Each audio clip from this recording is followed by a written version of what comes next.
Agang ito ay masayang papunta sa isang malaking kumpanya para sa isang interview. Ngunit nang siya ay papataas sa hagdan, aksidenteng natanggal ang kanyang mataas na takong at nahulog. Mabilis siyang bumaba sa unang palapag upang hanapin ang kanyang sapatos at aksidenteng nakasalubong ang isang gwapong lalaki. Hawak pa rin ng lalaki ang kanyang mataas na takong. Naramdaman ni J-Rim na napaka-romantiko ng eksenang yun, parang kwento ni Cinderella. Ngunit hindi inaasahan na buksan ng lalaki ang kanyang bibig at gusto siyang kasuhan ng pagpatay dahil ang takong ay nahulog sa kanyang ulo. Sa simula, inisip ni J-Rim na nakilala niya ang kanyang prinsipe, ngunit hindi niya inaasahan na ang gwapong lalaki ay may ganitong problema sa isip. Ayaw niyang sayangin ang kanyang mahalagang oras sa ganitong tao dahil ang pangunahing layunin niya sa pagpunta dito ay hindi para mag-apply ng trabaho kundi para makahanap ng mayamang asawa na magbabago ng kanyang buhay. Hindi nagtagal, biglang pumanaw ang ama ni J-Rim. Bago siya namatay, iniwan niya ang isang bagay sa drawer para sa kanyang anak na babae. Inakala ni J-Rim na nag-iwan ng pera ang kanyang ama, kaya siya ay sumilip sa kanyang kwarto. Ngunit sa hindi inaasahan, isang recruitment notice lamang mula sa Cheongdam Heaven ang kanyang natagpuan. Nag-iwan din ang kanyang ama ng ilang linya sa likod ng note. Lumalabas na gusto niyang pumunta si J-Rim sa kumpanyang ito upang makahanap ng mayamang asawa na magbabago ng kanyang buhay. Hindi lamang yun, iniwan din ng kanyang ama ang malaking utang at isang hindi pa isinisilang na anak. Lumalabas na buntis ang madraste ni J-Rim. Noong taong yun, lumipat siya at ang kanyang ama sa tahanan ng madrasta. Bago sila dumating, mayroon ng 2 anak na babae ang madrasta. Dahil hindi kayang bayaran ng pamilya ni J-Rim ang utang, inilagay ng hukuman sa auction ang kanilang bahay.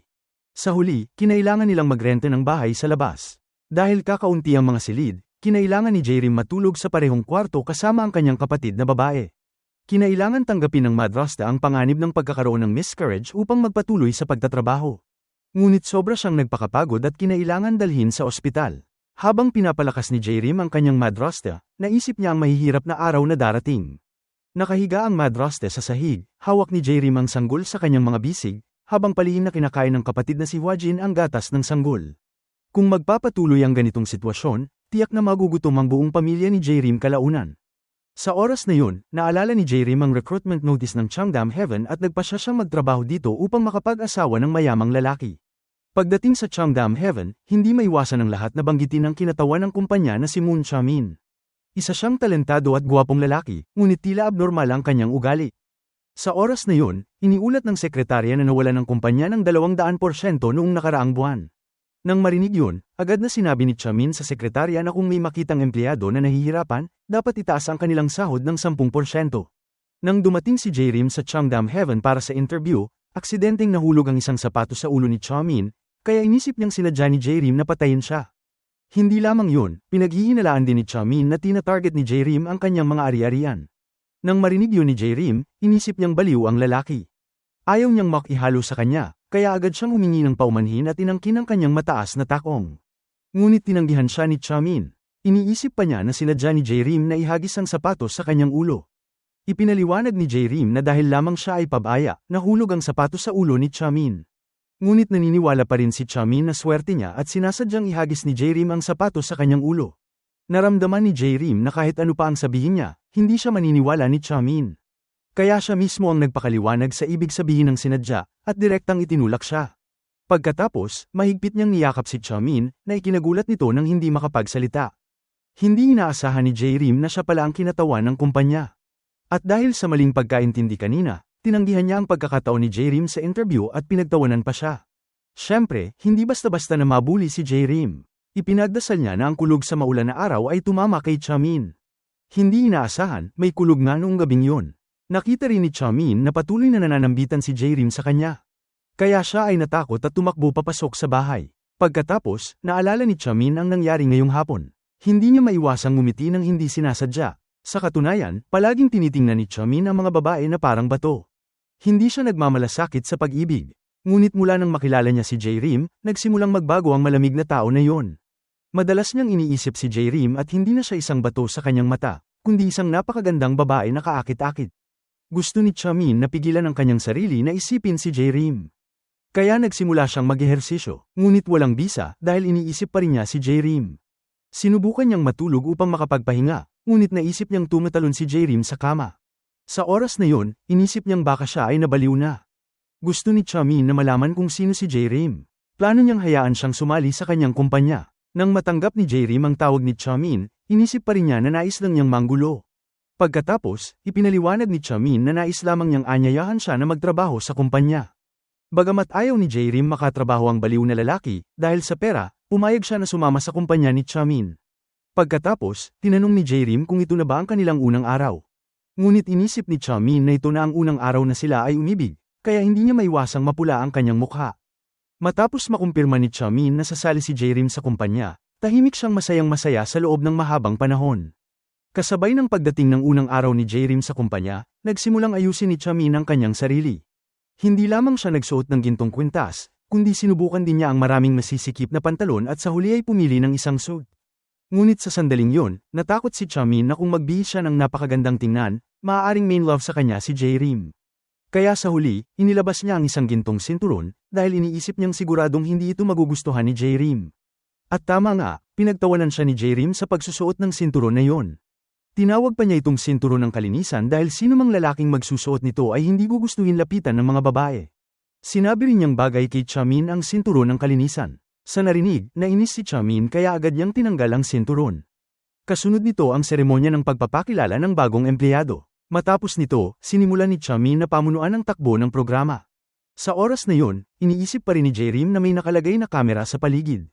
Ngunit ipinaliwanag ng kasamahan sa tabi niya na ito ay seremonya lamang ng pagtanggap sa bagong empleyado at kailangan lang niyang sabihin ang kanyang pangarap. Ang iba ay nangarap na mabuhay magpakailanman o mag-asawa ng batang asawa. Ngunit sinabi ni J-Rim na gusto niyang maging si Cinderella. Naging mali ang pagkakaunawa ni Chamin at inisip niyang hindi para magtrabaho ang pakay ni J-Rim kundi para mag-asawa. Ipinaliwanag ni J-Rim na gusto lang niyang magtrabaho at makahanap ng mapagkakatiwalaang tao na maaari niyang pakasalan. Sa puntong ito, nakitang marami siyang problema kaya gusto siyang tanggalin ni Chamin, ngunit gusto ni J-Rim na mapanatili ang trabaho. Gumamit siya ng taus-pusong salita upang ipahayag yun at nangako na magtatrabaho siya ng seryoso. Pagkatapos ay nagmungkahi si Chamin ng isang pastahan. Kung mananalo si J-Rim, maaari siyang manatili at magpatuloy sa pagtatrabaho. Pinayagan din niya si J-Rim na magpasya kung ano ang ipupusta. Ngunit sa hindi inaasahan, gusto niyang pastahan ay tungkol sa pag-inom ng Coke. Lalo pang nakakagulat dahil hindi man lang niya mabuksan ang bote ng Coke at natuksong muli ni Chamin. Sa huli, lumipat si J-Rim sa arm wrestling. Ngunit sa kasamaang palad, hindi siya kasing lakas ni Chamin. Kahit ibuhos niya ang lahat ng lakas, hindi niya maigalaw ang palso nito. Gumamit pa siya ng ibang taktika at binalak na itulak gamit ang dalawang kamay, ngunit hindi pa rin niya nagalaw ang palso ni Chamin. Sa sandaling yun, napansin ni J-Rim na pantay ang mga kuko ni Chamin. Inisip niyang nasaktan niya ito sa arm wrestling kanina. Nakita ni Chamin ang pag-aalala ni J-Rim at ipinaliwanag na yun ay sugat mula sa pagkahulog noong bata pa siya. Marahil yun ang unang pagkakataon na naramdaman ni Chamin ang taus-pusong malasakit ng ibang tao at sa sandaling yun, bahagya siyang nahipo ng damdamin kay J-Rim. Upang hindi siya mag-isip ng labis, nagmungkahi si Chamin na uminom sila ng Coke. Tahimik naman itong ininom ni J-Rim. Nang makainom siya ng kalahati, isang malakas na hangin ang biglang umihip at ang eksena ay tila mula sa isang science fiction na pelikula. Pagkalipas ng mahigit 1 minuto, naubos niya ang Coke. Sumunod si Chamin na uminom. Marahil ay dahil may mahika ang kanilang Coke, sapagkat sa unang lagok pa lamang ni Chamin ay sumirit ang maraming tubig mula rito. Natalo si Chamin sa pastahan at salamat dito, nakapanatili si J-Rim sa trabaho. Dahil nakainom siya ng sobrang Coke, naramdaman niyang gusto na niyang umihi. Napansin din ni Chamin na may kakaibang nangyayari sa kanya. Sinabi ni J-Rim na kailangan niyang pumunta sa palikuran, ngunit parehong malayo ang mga banyo. Ibinigay ni Chamin ang kanyang payong upang magamit ni J-Rim na pantekip habang papunta sa palikuran. Ngunit sinabing siya ay mabuting mamamayan at pinaalis agad si Chamin. Dahil sa pagpupumilit ni J-Rim, wala nang nagawa si Chamin kundi buhatin siya papunta sa pinakamalapit na palikuran. Pagkatapos niyang umihi, napansin ni J-Rim na naghihintay pa rin si Chamin sa labas. Naalala niya ang eksena kanina nang buhatin siya nito at sa sandaling yun, bahagya siyang nahipo ng damdamin para sa kanya. Inisip niyang mabuting tao si Chamin ngunit agad nagbago ang isip niya nang isang babae ang lumitaw. Tinawag ng babae si Chamin bilang mahal at sinabing siya ang kanyang fiancé. Naalala ni J-Rim ang sinabi ni Chamin noon na ayaw niyang magpakasal. Ngunit ngayon ay narito ang kanyang fiancé. Hindi malaman ni J-Rim kung mabuti o masama si Chamin. Alam niyang engaged na sila kaya umalis na lamang siya nang may pagkadismaya. Sa katotohanan, ito ay isang estratehikong kasunduan. Walang damdamin sina Chamin at Dan A para sa isa't isa. Kahit ang kanilang engagement ay para lamang sa kooperasyon, kung magkaroon ng tsismis na may relasyon sina Chamin at J-Rim, maaapektuhan ang kumpanya ni Dan A kaya sinabi ni Dan A kay Chamin na panatilihin ang estratehikong kasunduan at huwag hayaang maapektuhan nito ang kumpanya. Pagka-uwi ni J-Rim sa kanilang bahay, naalala niya ang pangyayari kaninang tanghali nang buhatin siya ni Chamin papasok sa palikuran. Napangiti siya habang iniisip ang matipuno niyang katawan. Sa ibang lugar, hindi rin mawala sa isipan ni Chamin si J-Rim. Sinubukan niyang mag-ehersisyo upang mawala sa isipan ang tungkol sa kanya ngunit hindi ito epektibo. Patuloy niyang naaalala ang eksena ng pagdadala niya kay J-Rim sa palikuran. Sa isip niya, simple lamang ang kanyang sinabi ngunit tuluyan siyang nabihag ng damdamin. Kinabukasan, nagkita ng hindi inaasahan sina J-Rim at Chamin habang papunta sa trabaho. Nahihiya si J-Rim at gusto niyang palihim na umalis. Ngunit tinukso siya ni Chamin at tinawag siyang batang umiihi sa kama. Pinilit niya si J-Rim na humingi ng paumanhin sa insidente kahapon. Sinabi ni J-Rim na gusto rin niyang humingi ng paumanhin, ngunit biglang lumitaw ang kanyang kasintahan, kaya nakalimutan niya yon. Tinanong ni J-Rim kung bakit itinago ni Chamin ang pagiging engaged niya. Sa pagkakataong yon, inisip ni Chamin na gusto siya ni J-Rim, kaya may kumpiyansang sinabi na hindi siya pwedeng magustuhan. Ngunit hindi basta-basta naaapi si J-Rim, kaya agad niyang pinagtawanan si Chamin bilang sinungaling. Sinabi ni Chamin na hindi siya naniniwala sa kasal, ngunit sa katotohanan, lihim siyang engaged. Nang marinig ni J-Rim ang salitang baliw, naalala niya na si Chamin ang kanyang boss. Upang mapanatili ang kanyang trabaho, kinailangan ni J-Rim yumuko at humingi ng paumanhin sa kanya. Ipinaliwanag niya na hindi siya makikipaghalo sa mga baliw na tao. Ang dalawa ay talaga namang parehong mahilig magsalita laban sa kanilang kalooban. Maliwanag na gusto nila ang isa't isa, ngunit tumatanggi silang aminin ito. Habang nagtatrabaho si J-Rim, inalok siya ni Chamin na turuan siya ng pribado. Ngunit habang nagte-training, nakita ni Dan A si Chamin na pinipilit si J-Rim na hugasan ang lahat ng kurtina. Bagaman alam ni J-Rim na paghihiganti lamang ito, kinailangan niyang tiisin upang mabayaran ang utang. Habang naglalabas si J-Rim, nilapitan siya ni Dan A at binanggit ang kanyang pangarap na mag-asawa ng mayamang lalaki. Sa puntong yun, naisip ni Dan A na kung gusto ni J-Rim makahanap ng mayamang asawa, hindi siya dapat magtrabaho dito, kundi pumunta sa templo at manalangin. Sinabi ni Dan A na may isang manager na gumastos ng 1,000,000 won para magdasal at sa huli ay nakapag-asawa ng mayamang lalaki. Matapos ang mahabang oras, natapos ni J-Rim ang paghuhugas ng lahat ng kurtina. Binuksan niya ang kanyang telepono upang makinig ng musika at pasayahin ang kanyang sarili. Tunay nga, ang pakikinig sa musika ay nakapagpapasaya ng tao. Masigla siyang sumayaw habang pinatutuyo ang kurtina. Namangha si Chamin sa kanyang ngiti. Lubos siyang naakit at hindi makatiis. Dahil sa kuryosidad, nilapitan niya si J-Rim at kinuha ang kanyang earphones upang makinig. Ngunit bago siya makapaking ng matagal, automatikong lumipat ang telepono sa susunod na video. Hindi nila inaasahan na biglang may malalaswang tunog mula sa earphones, kaya kinailangan ni J-Rim bawiin ito upang hindi mahihiya. Ngunit habang binawi niya ang earphones, aksidenteng nahulog siya. Sa huli, parehong nahulog sila sa isang magkalapit na posisyon, at lalo nitong pinatindi ang kanilang damdamin. Upang maibsan ang kabiguan, pinuri ni Chamin si J-Rim sa linis ng kurtina. Ginamit ni J-Rim ang pagkakataon upang hilingin na itaguyod siya bilang full-time employee, ngunit agad itong tinanggihan ni Chamin. Iniisip din niya na delikado si J-Rim. Marahang sinabi ni J-Rim na siya ay kapaki-pakinabang at hindi nakakasama. Dahil sa matamis na patibong ni J-Rim, kinailangan ni Chamin na kumuha ng basket at ilagay sa ulo ni J-Rim upang mapatahimik siya. Bago umalis, binigyang diin niya na delikado si J-Rim, na labis na ikinagalit nito. Sa gabi, naglakad pa uwi si J-Rim. Pagkatapos ng mahabang araw ng trabaho, labis siyang pagod. Ngunit dumating si Chamin upang tuksuhin si J-Rim at sinabi na mahusay ang ginawa niya. Hiniling din niya na linisin ang mga bola sa pool kinabukasan.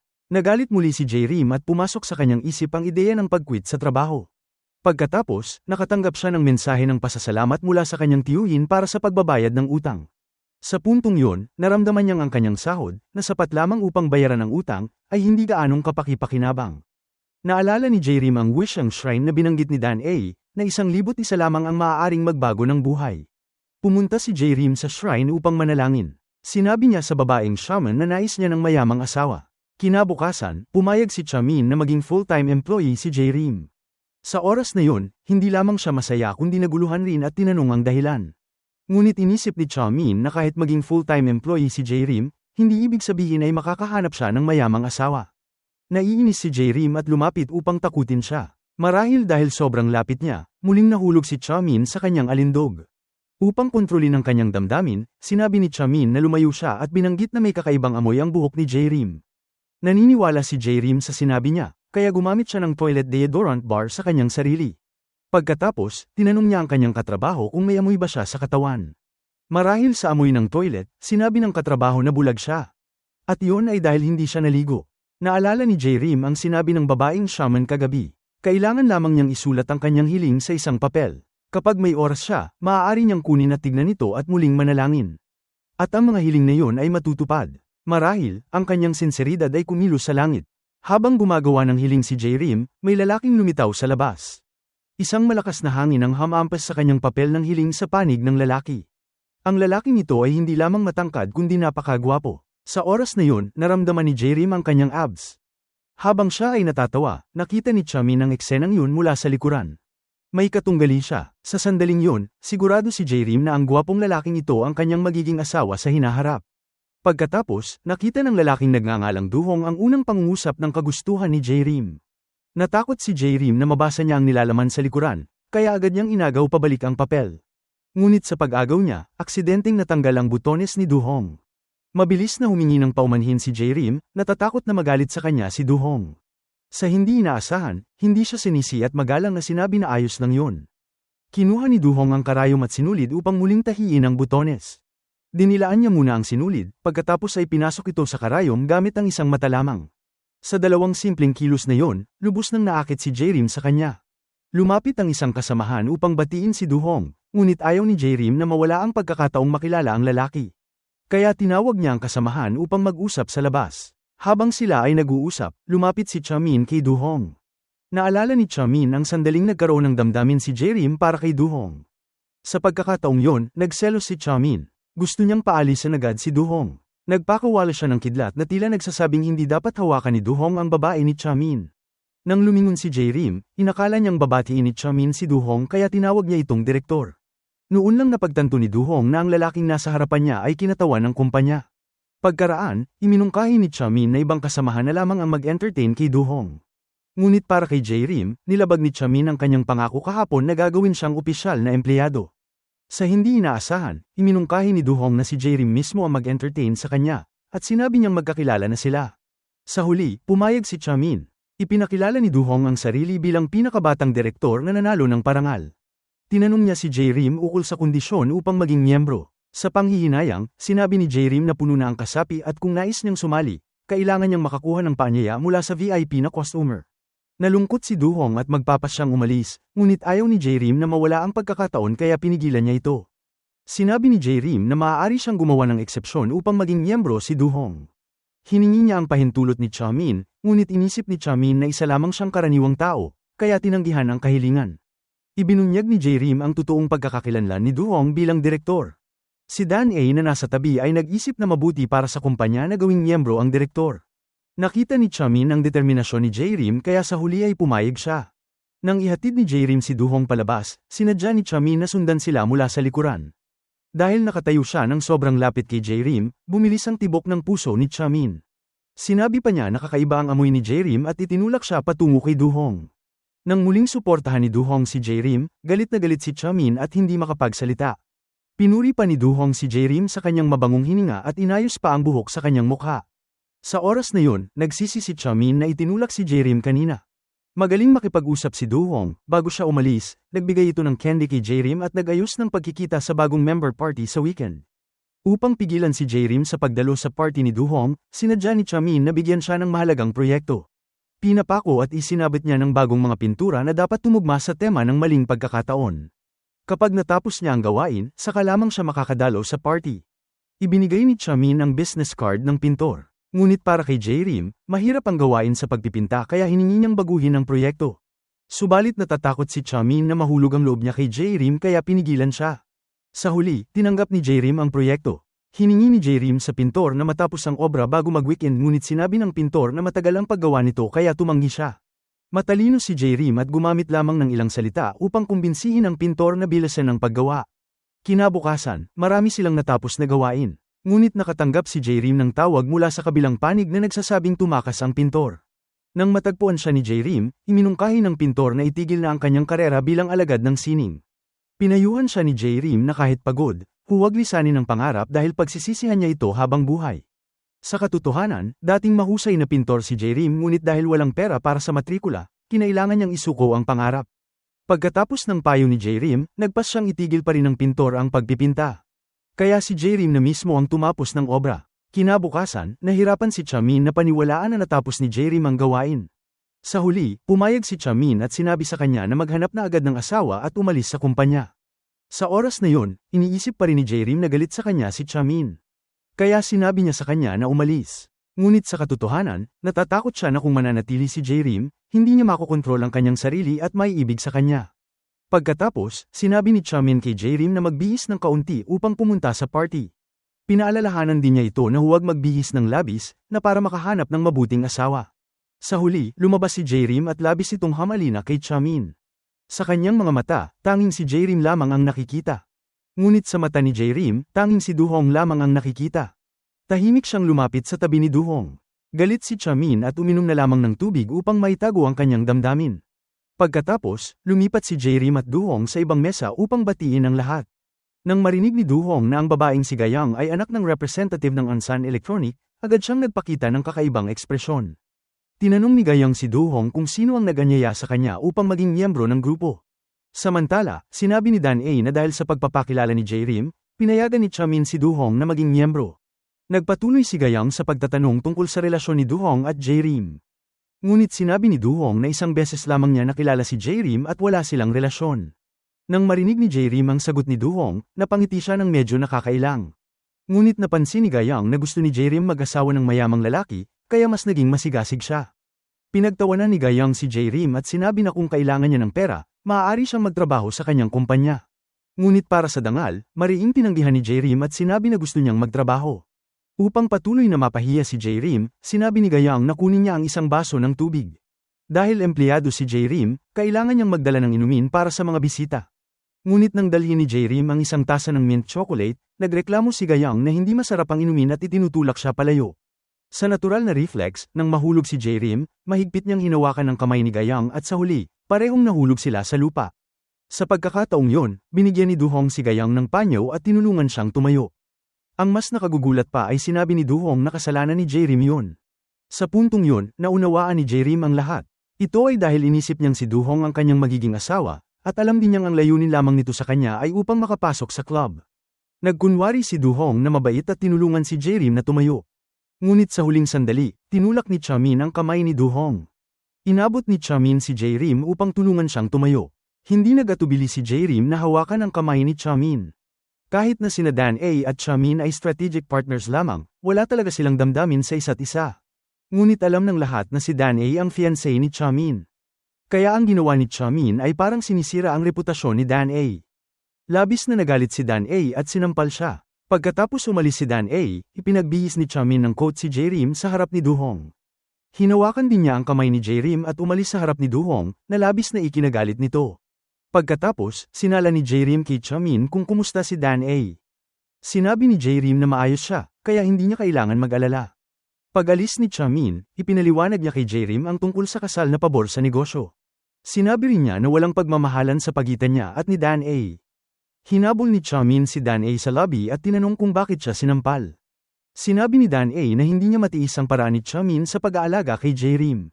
Sinabi ni Chamin kay Dan A na huwag na muling pumunta, dahil iginiit niya na palagi niyang aalagaan si J-Rim. Ang dalawang pangungusap na yon ay labis na nagalit kay Dan A kaya kailangan niyang umalis. Sa katotohanan, nang sinabi ni Dan A na inaalagaan niya si Chamin, ibig sabihin ay gusto rin niya ito. Pagkatapos, nakatagpo ni Chamin si Du-hong sa banyo. Binalaan siya ni Du-hong na huwag makipag-ugnayan sa isang tulad ni J-Rim. Kung hindi, sisirain ni Chamin ang kaayusan sa lipunan. Tinanong ni Du-hong si Chamin kung gusto niya si J-Rim, ngunit hindi agad ibinunyag ni Chamin ang sagot. Diretso niyang piniga si Du-hong sa pader. Tinanong din ni Chamin kung gusto niya si J-Rim. Binalaan ni Chamin si Du-hong na huwag hulaan ang kanyang iniisip dahil hindi sila parehong uri ng tao. Samantala, humingi ng paumanhin si J-Rim kay Gayang sa pagtagas ng milk tea. Ngunit sinabi niya na ang mga mahihirap lamang ang humihingi ng paumanhin at ang may kapangyarihan at impluwensya tulad niya ay hindi kailanman humihingi ng paumanhin.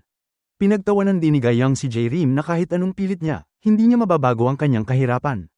Pagkatapos, bumalik si Du-hong sa kanilang mesa. Nang makita muli ni J-Rim si Du-hong, naalala niya ang eksena kung saan binigyan nito si Gayang ng panyo at sinisi siya. Sa huli, malungkot na umalis si J-Rim. Naisip din niya na hindi niya mababago ang kanyang kahirapan. Napagtanto rin niya na ang pangarap niyang mag-asawa ng mayamang lalaki ay isang biro lamang. Nang halos umiyak si J-Rim, tinanong siya ni Chamin kung kailangan niya ng tulong. Naalala ni J-Rim ang pangungutya ni Gayang. Marahil gusto ni J-Rim muling ipakita ang kanyang dangal sa harap ni Gayang, kaya lumapit siya kay Chamin. Marahil gusto rin ni Chamin ipakita kay Duhong na huwag hawakan ang kanyang babae. Sa huli, hinalikan ni Chamin si J-Rim sa mga labi. Ang halik na ito ay hindi lamang nagulat ang lahat kundi nagalit din si Duhong. Hindi rin inaasahan ni J-Rim na hihilakbayin siya ni Chamin. Nagalit si J-Rim. Malinaw na gusto lamang niyang magpanggap na magkalapit sila ngunit hindi inaasahan ang totoong halik. Sinabi ni Chamin na siya ang nagudyok at siya ay tumulong lamang ng kaunti. Naramdaman ni J-Rim na hindi siya makikipagtalo kaya kailangan niyang umalis muna. Kahit nagalit siya kay Chamin, masayang umiti pa rin siya pauwi. Samantala, nakaranas rin ng halusinasyon si Chamin dahil sa halik kanina. Kinabukasan, nagkita silang muli sa kumpanya. Upang mabawasan ang pagkakailang, siya mismo ang nagpauna sa pagbati. Agad namang sinabi ni Chamin na hindi niya iniintindi ang nangyari kagabi. Sinabi rin niya kay J-Rim na mag-relax. Hindi masaya si J-Rim nang marinig na hindi iniintindi ni Chamin. Sinabi rin niya sa kanya na hindi rin niya iniintindi ang mga bagay na yon. Itinuring niya ito na parang pagkain ng pipino dagat. Narinig ni Chamin ang tungkol sa pipino dagat at inakala niyang isang kayamanan nito. Ngunit sa hindi inaasahan, ang pipino dagat na binanggit ni J-Rim ay tumutukoy sa kakulangan sa nutrisyon at maaari niyang itapon ng basta-basta. Pagkatapos ay dumating si Duhong upang manligaw kay J-Rim, na naging sanhi ng kanyang aksidenteng pagkasunog. Nang makita ito, agad na tinulungan ni Duhong si J-Rim na gamutin ang sugat at nagtanong tungkol sa relasyon ni Chamin at niya. Nang marinig ni J-Rim ang pangalan ni Chamin, kusa niyang binitiwan ang kamay ni Duhong. Sinabi niya kay Duhong na sila ni Chamin ay may ugnayan lamang bilang amo at empleyado. Nang marinig ito ni Duhong, hiniling niyang bisitahin siya ni J-Rim sa susunod. Pagkatapos ay inilagay niya ang isang palamuti sa buhok ni J-Rim. Sinabi ni Duhong na ang palamuting yun ay itinuturing na paanyaya. Sinabi ng kanyang mga kasamahan na si Chamin ay labis na naging interesado sa mga bagay na may kinalaman kay J-Rim kamakailan, at inisip pa nilang maaaring may gusto si Chamin sa kanya. Ngunit para kay J-Rim, ginagawa lamang ni Chamin ang lahat upang siya ay umalis sa kumpanya sa lalong madaling panahon. Iminungkahi ng kanyang mga kasamahan na subukin ni J-Rim kung talagang may gusto si Chamin sa kanya. Dahil nais niyang malaman ang damdamin ni Chamin, nagsimula siya ng isang pagsubok. Pagkapasok pa lamang niya sa opisina ni Chamin, napansin nito na may dagdag na palamuti sa buhok ni J-Rim. Hindi rin itinago ni J-Rim ang katotohanan si Duhong ang nag-imbita sa kanya na pumunta sa opisina. Alam ni Chamin na may balak silang pumunta roon ng magkasama kaya hindi siya mapakali. Tinanong pa niya si J-Rim kung pumayag siya kay Duhong. Nagpatuloy si J-Rim sa kanyang pagsubok kaya sinabi niyang pumapayag siya. Agad na nakita sa mukha ni Chamin ang hindi pagkakasya. Lumapit si J-Rim sa kanya at humiling na muling mahalikan siya nito. Dahan-dahan niyang inilapit ang kanyang mga labi kay Chamin, at natuklasang hindi siya tinanggihan at ipinikit pa nito ang mga mata.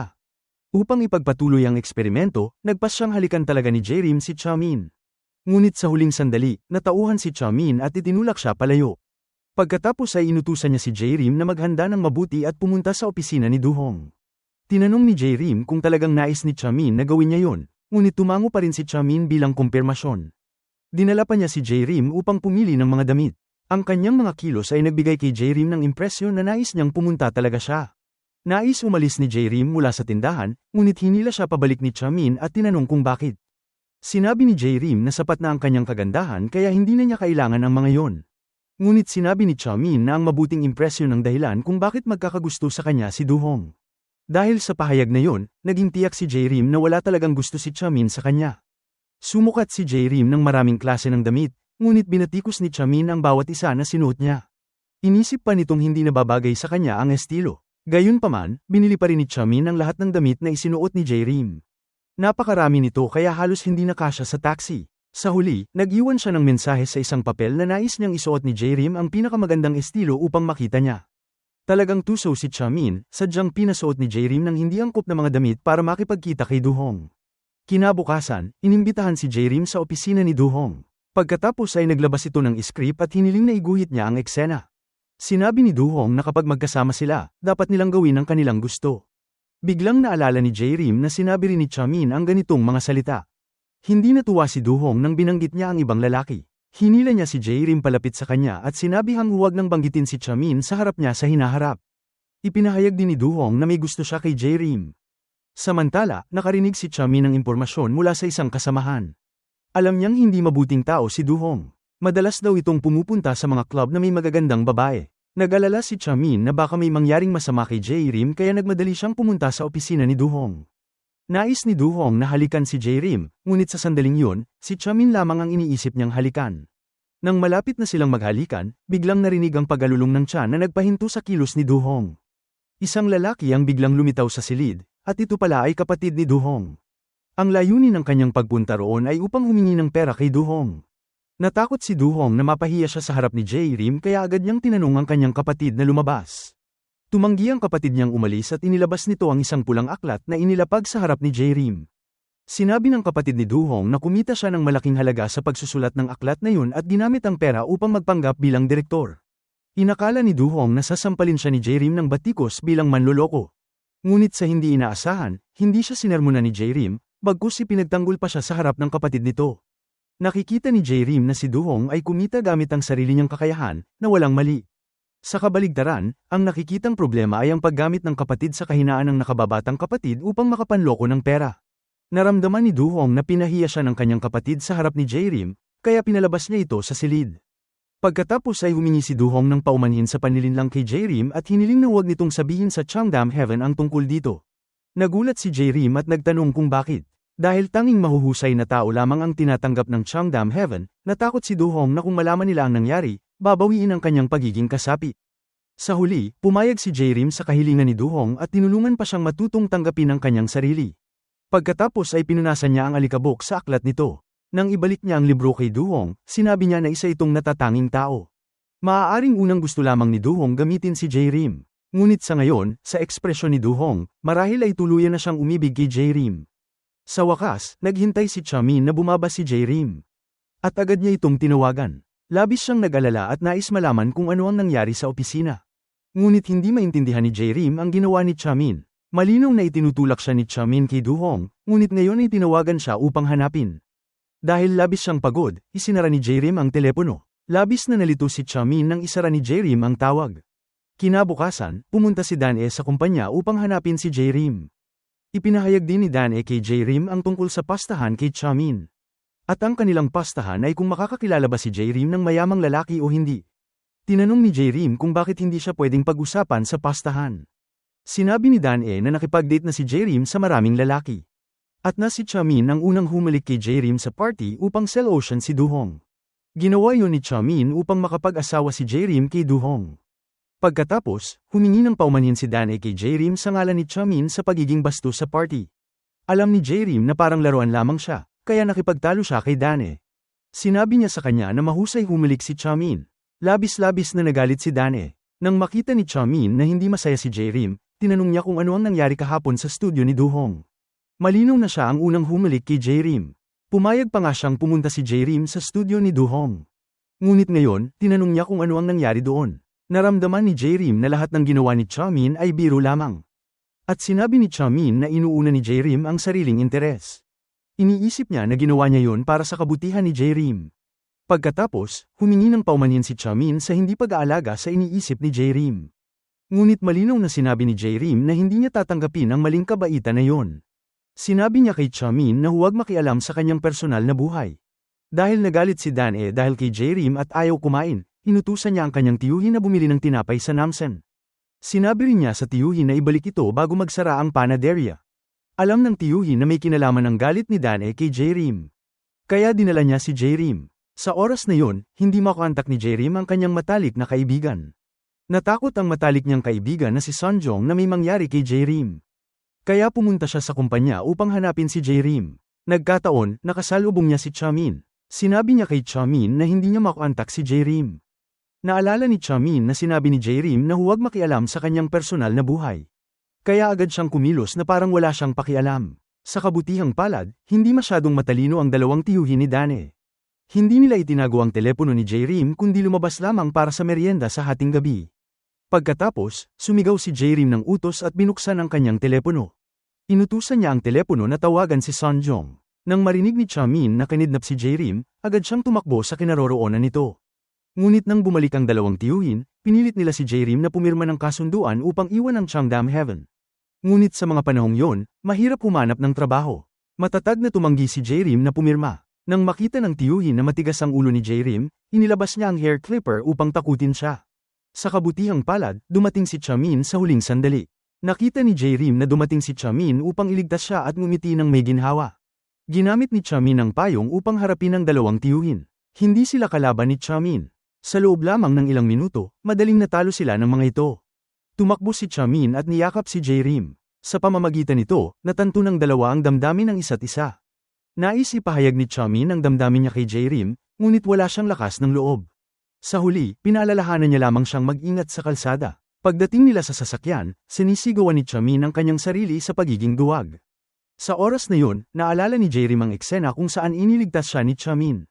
Tiyak siya na gusto siya nito ngunit hindi naiintindihan kung bakit hindi ipinapahayag ang damdamin, ngunit iniisip niya na hindi siya kahanga-hanga kaya ayaw makipag-date sa kanya. Pagdating lamang ni J-Rim sa bahay, sinaway siya ng nakatatandang kapatid na si Hwa-jin dahil hindi lamang tinanggap ang pera ng doktor kundi tinulungan pa ang malabag na doktor na habulin ang kanyang panganay na kapatid na si Soo-jin. Tinatanggap ni J-Rim ang pera mula sa doktor, ngunit ito ay pera lamang na hiniram niya mula sa doktor. Noong panahong yun, gusto ni J-Rim na humiram ng pera mula kay Soo-jin, ngunit tinawag siya dahil sa tawag sa telepono. Alam ng doktor na gusto ni J-Rim humiram, kaya agad siyang nagtakda ng kondisyon. Kailangan lamang ni J-Rim na sabihin ang sukat ng singsing ni Soo-jin, at ipapahiram ng doktor kay J-Rim ang pera. Inakala ni J-Rim na tapat na nililigawan ng doktor si Soo-jin, at sa panahong yun ay nangangailangan si J-Rim ng pera para magdasal kaya sinabi niya sa doktor ang sukat ng singsing ni Soo-jin. Dahil dito, nakahiram siya ng pera upang makapagdasal. Dahil tinanggihan ng nakatatandang kapatid na si Soo-jin ang confession ng doktor, nagtanong ang doktor kay J-Rim kung may iba pang paraan. Alam ni J-Rim na mahal ni Soo-jin ang kanyang ina higit sa lahat. Kaya sinabi niya sa doktor na tratuhin ng mabuti ang ina nito. Sa huli, bumili ang doktor ng mga kosmetiko at karne ng baka upang dalawin ang ina ni J-Rim, at mas napabuti nito ang relasyon nila ni Soo-jin.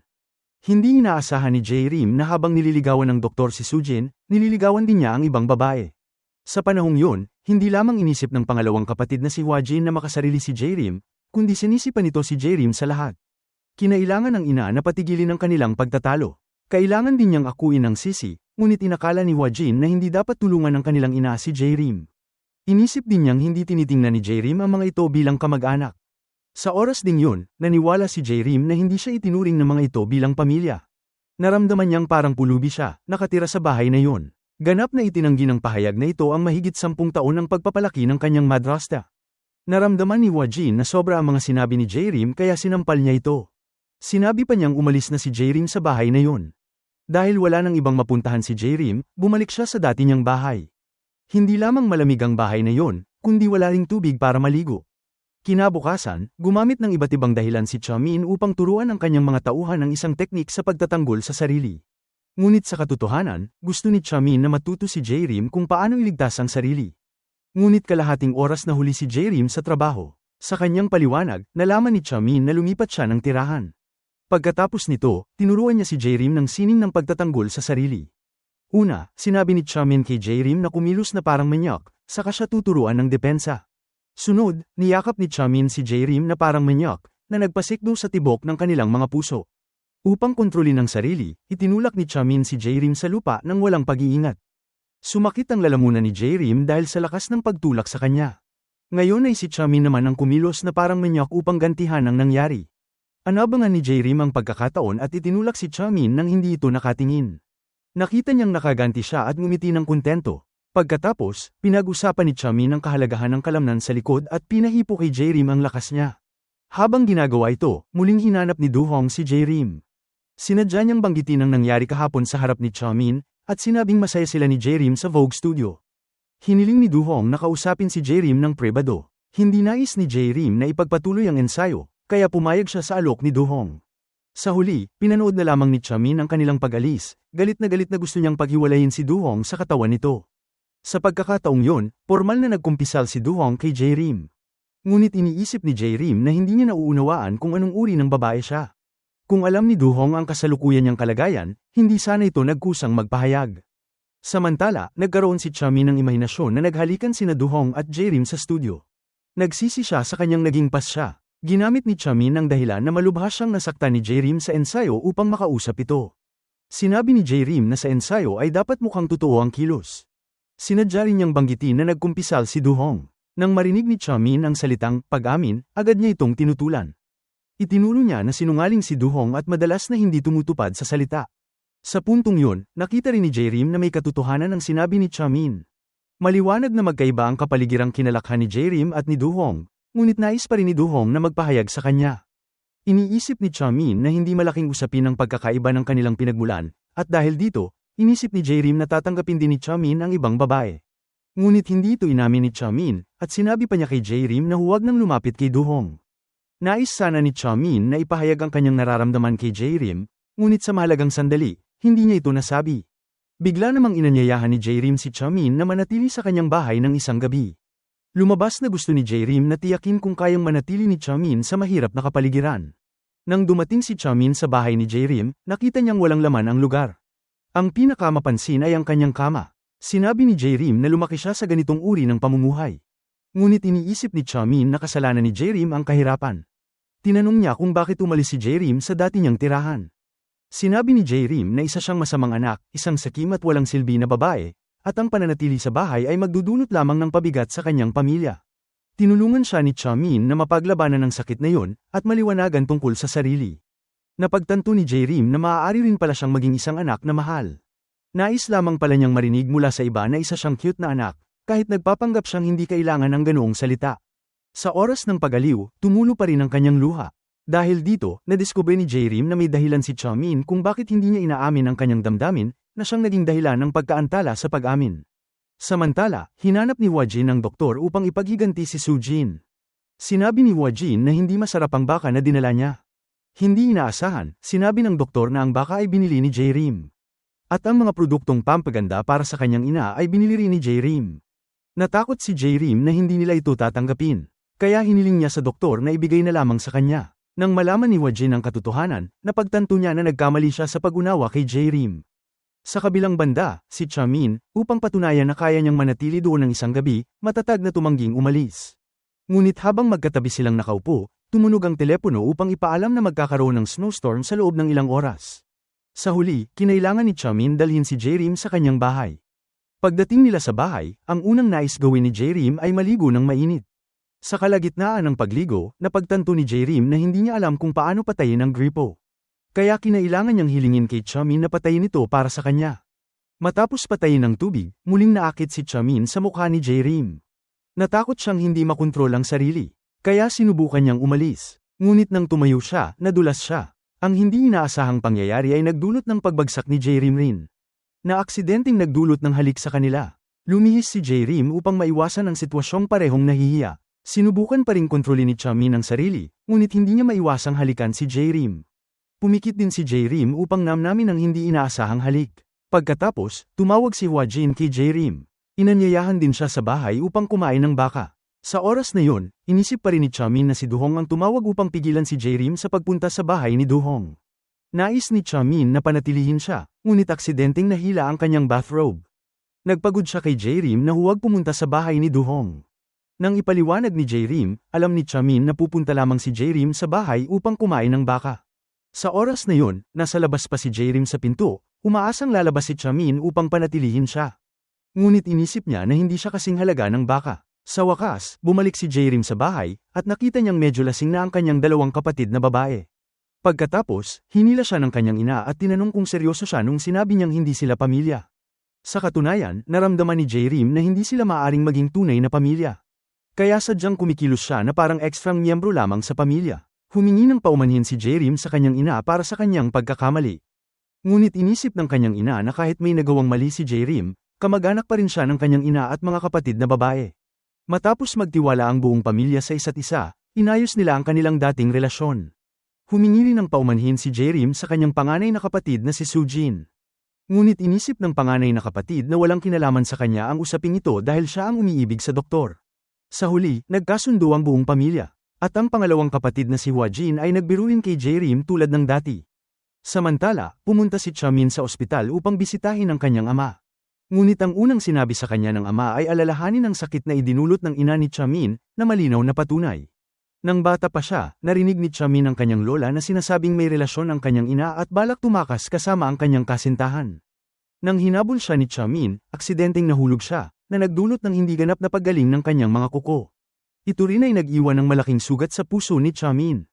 Mula noon, palagi siyang gumagamit ng payong upang itago ang kanyang damdamin. Ito rin ang dahilan kung bakit palagi siyang may payong. At ito rin ang dahilan kung bakit hindi niya pa ipinapahayag ang damdamin kay J-Rim. Dahil natatakot siyang masaktan muli ng isang babae. Ngayon, dinala ni Du-hong ang isang misteryosong bisita sa Cheongdam Heaven. Sa pamamagitan ng pagpapakilala ni Du-hong, nalaman ni J-Rim na ang babae ay isang movie tycoon.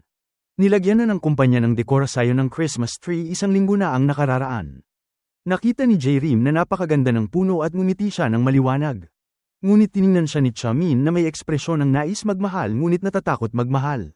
Labis ang hindi magandang ekspresyon ni Dan-e at Du-hong.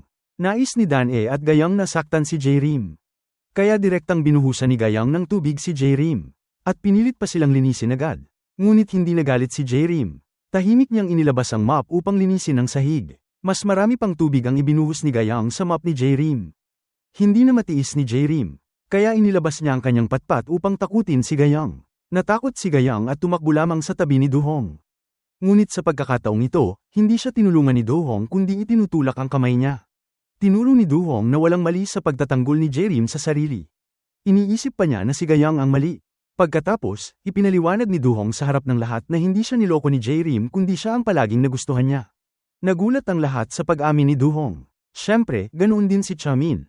Pagkatapos, nagkita muli sina Chamin at Du-hong sa banyo. Pinayuhan ni Du-hong si Chamin na agad pakasalan ng kanyang fiancé at sinabi na siya ang mag-aalaga kay J-Rim sa halip ni Chamin. Ang pahayag na yun ay lubos na ng galit kay si Chamin. Agad siyang lumapit at sinuntok si Du-hong. Naglaban sila mula sa banyo hanggang sa lobby. Nakita ni na si J-Rim at ng misteryosang babae ang kanilang pag-aaway at agad na lumapit upang pigilan sila. Ngunit ang misteryosang babae ay hindi nanakit kay si Chamin. Ipinatong lamang niya ang kanyang kamay sa ulo ni si Du-hong. Ang kanyang ginawa ay tila upang protektahan si Chamin. Pagkatapos, hiniling ni si Du-hong kay si J-Rim na pumunta sa opisina upang mag-usap. Nagbigay rin ng senyas ang misteryosang babae kay si J-Rim upang sumakay sa kotse. Pagkatapos ay inihayag ng babae ang kanyang tunay na pagkatao at sinabing siya ang ina sa dugo ni si Chamin. Ikinwento ng ina ni si Chamin ang nakaraan. Hindi niya sinwerte na magkaroon ng magandang samahan sa kanyang biyenan. Kaya sinamantala ng lola ni si Chamin ang pagkakataon na ang ama ni si Chamin ay wala sa bahay dahil sa isang business trip upang siya ay paalisan sa bahay. Maling panaratang din ng lola na may relasyon siya sa ibang lalaki. Nang umalis, nasaksihan mismo ng ina na nadapa si Chamin. Nakiusap siya sa driver na payagan siyang bumaba sa sasakyan ngunit tumanggi ang driver. Sa oras na yun ay labis niyang kinamuhian ng sarili dahil hindi niya nagawang ipagtanggol ang kanyang anak. Ngayong tagumpay na siya sa buhay, nais lamang niyang isama pa uwi si Chamin. Ngunit inisip niya na huli na ang lahat. Nagmungkahi si J-Rim na kausapin niya si Chamin, ngunit wala pa rin siyang lakas ng loob na gawin ito. Sa panahong yun, dahan-dahan ang naunawaan ni si J-Rim ang pagkatao ni si Chamin. Dahil sa kakulangan ng pagmamahal mula pagkabata, madalas niyang itago ang kanyang damdamin sa puso. Kinabukasan, kusang inalok ni si J-Rim na maghapunan sila. Masayang pumayag si Chamin. Pagdating ni si Chamin sa restaurant, natuklasan niyang si J-Rim ay nagtakda ng pagpupulong para makilala niya ang kanyang ina. Sinabi ni si Chamin na hindi niya kailangan ng kanyang ina at pinaalis agad ito. Ipinaliwanag ng ina ni si Chamin na wala siyang relasyon sa ibang lalaki at humingi siya ng paumanhin sa pananakit sa anak, ngunit hindi pinaniwalaan ni si Chamin ang kanyang sinabi. Inisip pa niya na lahat iyon ay kasinungalingan at tinawag niyang makasarili ang kanyang ina.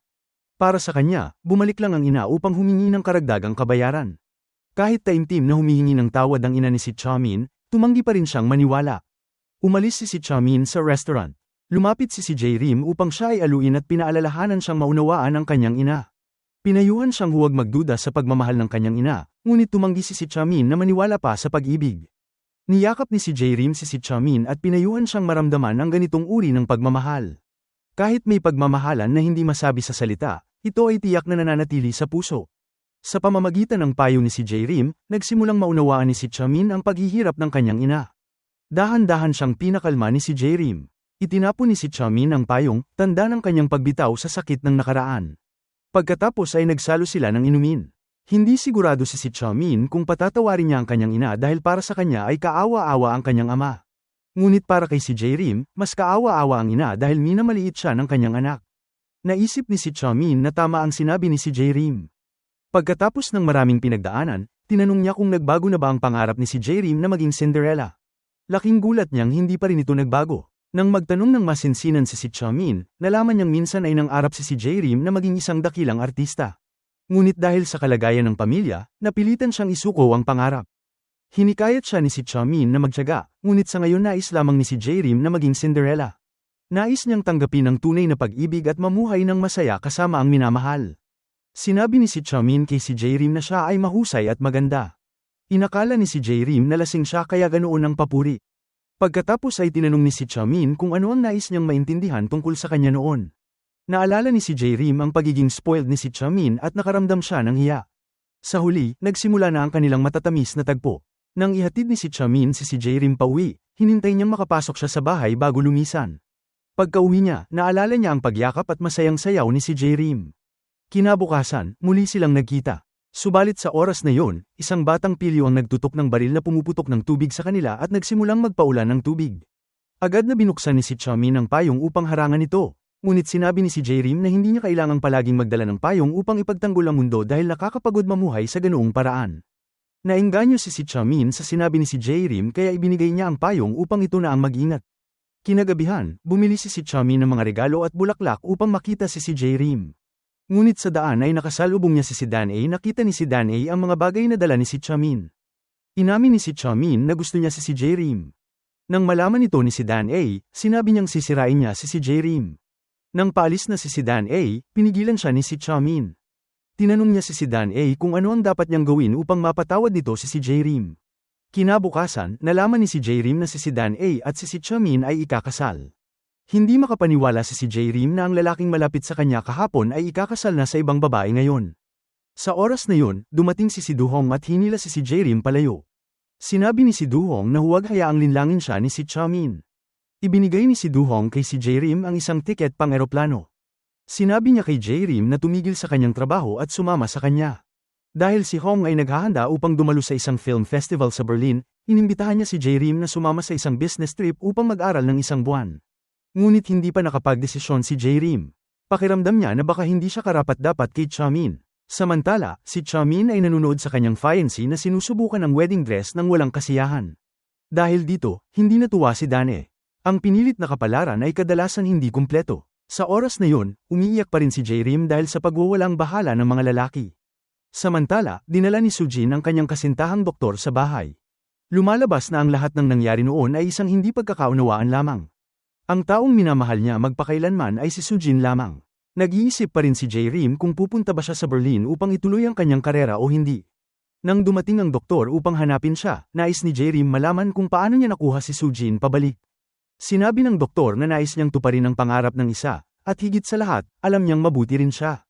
Samantala, umuwi si Dan-A at umiyak sa harap ng kanyang ama.